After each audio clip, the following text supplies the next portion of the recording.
Hello to all my physics pals. Paul Lake here with another physics problem solved. I hope you're doing well. Got a very simple vector problem. We're just doing a problem where we're going to convert a position vector from polar to rectangular coordinates.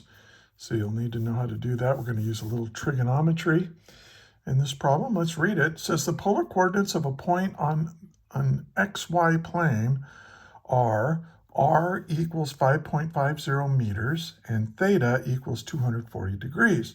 Determine the Cartesian, or also called the rectangular coordinates of this point. And draw a sketch. All right, so let's see what's given. Now let's just go ahead and write down what's given. We know that the position vector r on the xy plane is equal to 5.50 meters at 240 degrees. And we call these polar coordinates. And you can tell something's in polar coordinates when they're given to you if you have a length or a magnitude of some kind. Like you can have velocity or force vectors expressed as polar coordinates as well. But we have a magnitude here, in this case the length, and a direction given as an angle. So if you have a meters or some other unit and angle, then it's polar coordinates. Okay. And what are we trying to find? Well, we want r such that we have the x component and the y component. We call these rectangular components of the vector r. So that's what we're going to try to find. Now I suggest right now you pause the video and try to solve this yourself. It's not a long problem. It should take you just a few minutes. And then if you get stuck or just want to compare your work with mine, hit play. And let's get started. So let's draw a sketch. I really think it's important to see it, just when you're doing physics. So let's take a look, and here's my xy plane. Here's x and here's y. Now when you're in polar coordinates, where is this angle measured from? Well, it's measured from the positive x-axis, and by tradition, everybody got together, convention, we have a way of doing things, so we always measure the angle moving counterclockwise from the positive x-axis. So this is 180 degrees. So how much more do I have to go? Well, 180 plus 60 is 240, so we have 60 more degrees. And this is where my magnitude will be. So there's my vector. And this is 180 degrees right here, so with 60 more down here. And there we go. So what are we trying to find? We want to know, okay, this is my position. We have some object located right here in the xy plane. That's my position. Now, you can describe how far away it is and what direction it is in. That's polar coordinates. Or you could say, hey, how far do I need to go in the x direction? And then how far do I need to go in the y direction? And so this is our x and this is our y. These are the rectangular coordinates of this position on the xy plane. Well, you notice there's a right triangle right here. And we'll talk about that. But to go from polar coordinates to rectangular coordinates, we'll define the rectangular coordinate in the x direction. You just multiply the magnitude here, r, times the cosine of the angle. Now, this becomes the question. What angle do we use? We use this angle right here. Now, I'll show you another way of doing it with a different angle. But by tradition, when you're going from polar to rectangular coordinates, you take the magnitude and multiply by the cosine of the angle. So this is 5.50 meters. And this is the cosine of 240 degrees. Okay, And let's get my calculator out and figure out what r in the x is equal to. Okay, well, there's my calculator.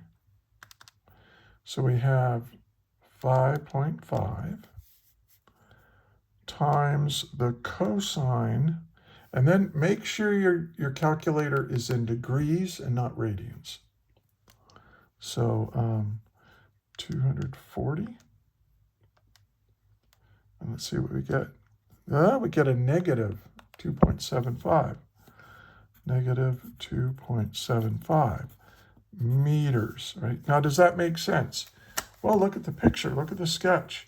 If I go 240 degrees, 5.5, yes, my x component is in the negative x direction. So this negative makes sense.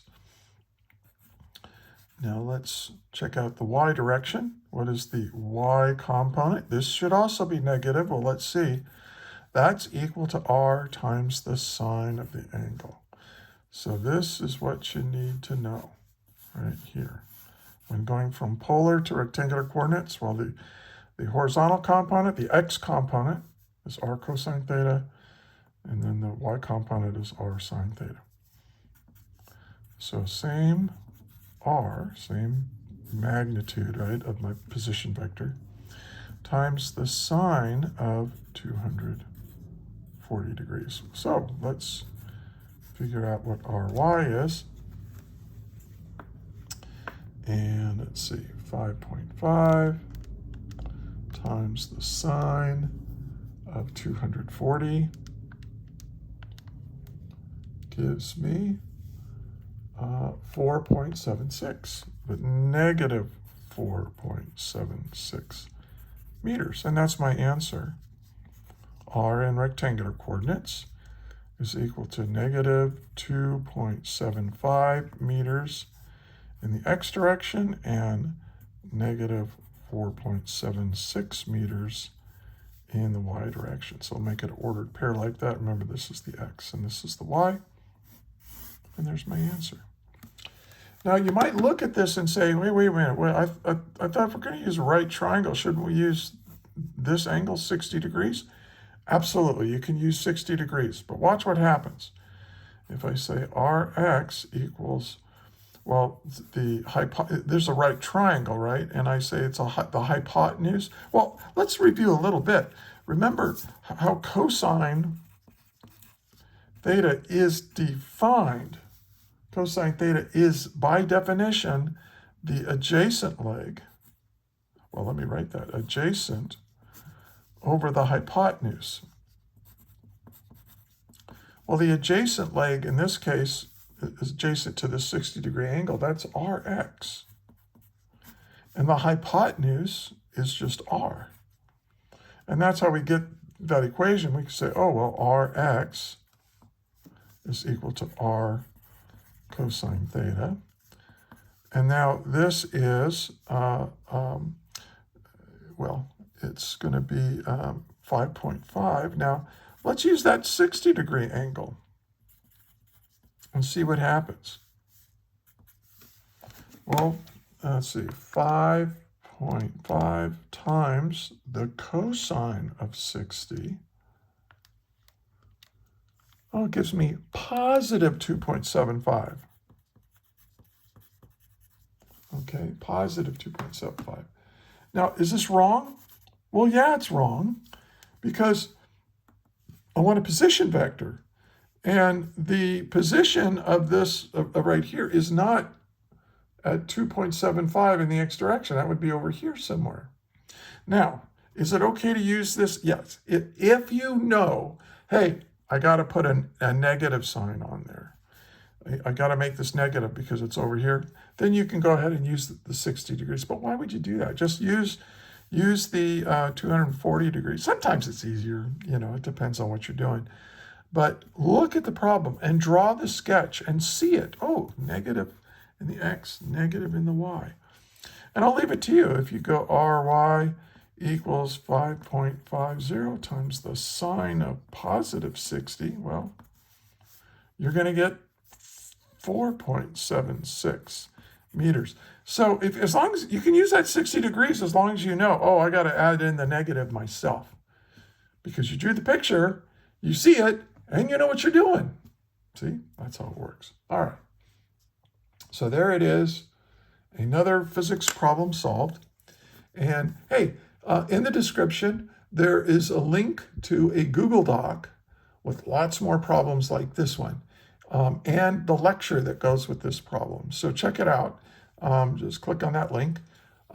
There's also a link to a document that will tell you how to get in touch with me if you are interested in getting a physics tutor, because I am a private physics tutor.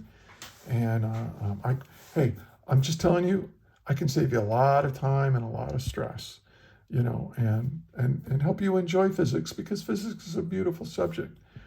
And I want to thank you for watching all the way to the end. And I want to thank you for being a physics student, because this technologically based civilization that we live in, it's all founded on physics. So we need smart, hardworking people like you to learn this stuff so that we can keep this going and maybe make it better.